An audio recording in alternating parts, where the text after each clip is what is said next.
Viewers, Lee Tech is off today. So, we got a Cobalt here towed in for a no start. Let's verify the complaint and we'll go from there. So, cranking, nothing.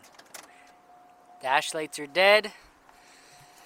So let's pop the hood and we'll throw the booster on it. This vehicle here, I believe the battery is in the trunk.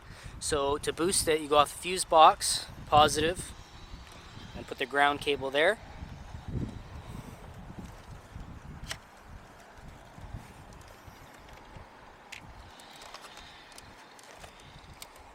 Now let's see if she fires up.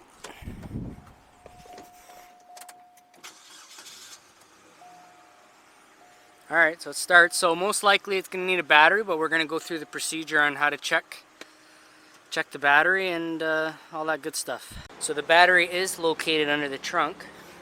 So after the car is boosted and running, we're going to check the alternator voltage to see if it's charging. So negative to negative, positive to positive. You got 14.4.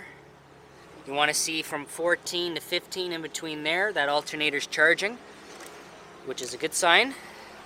There's one more test to do, is check starter draw. So on the battery, when he cranks it, go ahead Josh.